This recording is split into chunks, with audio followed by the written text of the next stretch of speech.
Wait, could a book from 1400 years ago describe the stages of an embryo with perfect accuracy, long before microscopes even existed?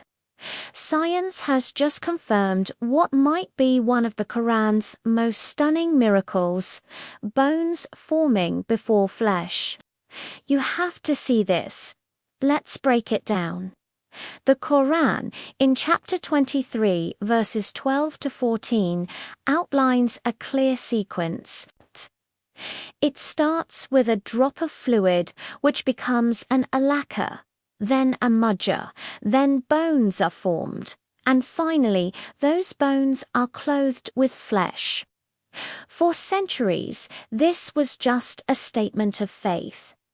But what does modern embryology say?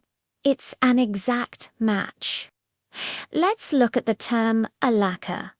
It literally means something that clings, like a clot or even a leech. And if you look at an embryo between days 15 and 25, it clings to the uterine wall and, incredibly, looks just like a leech. Next, the mudghah stage, meaning a chewed-like lump.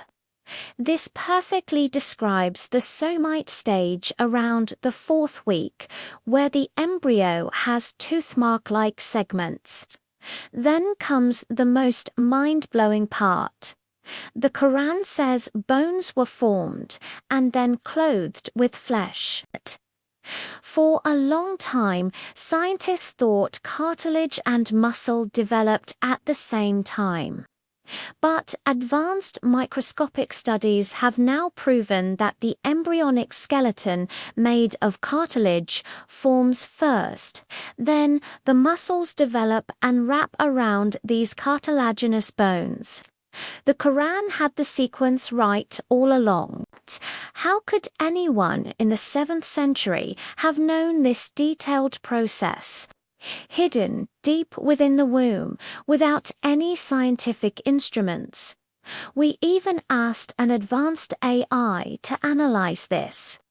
The conclusion: it would be statistically impossible for any human in the 7th century to have this knowledge without some form of divine insight. Leading embryologists like Dr. Keith Moore were absolutely stunned when they compared these Quranic verses to modern science, calling the descriptions astonishingly accurate.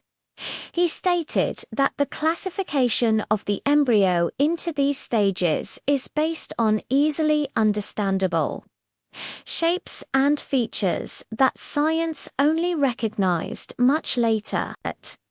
The evidence is powerful. Alaqah not only means a clinging clot, but also a leech. Look at this side-by-side comparison of a human embryo and a leech. The resemblance is undeniable. The Quran used a single multi-layered word to describe both the appearance and the function of the early embryo clinging and drawing nourishment. This level of detail is simply beyond human observation at that time. So, what does this all mean? Science is catching up to what was written in the Quran 14 centuries ago. The descriptions aren't vague, they're specific, sequential, and scientifically sound. Is the Quran a miracle? Let me know your thoughts in the comments. If your mind is blown, hit that like button and share this with someone who needs to see it. Science proves the Quran is ahead of its time. Subscribe for more incredible miraclecast. We'll explore how the Quran described mountains as pegs holding the earth steady. Allah knows best.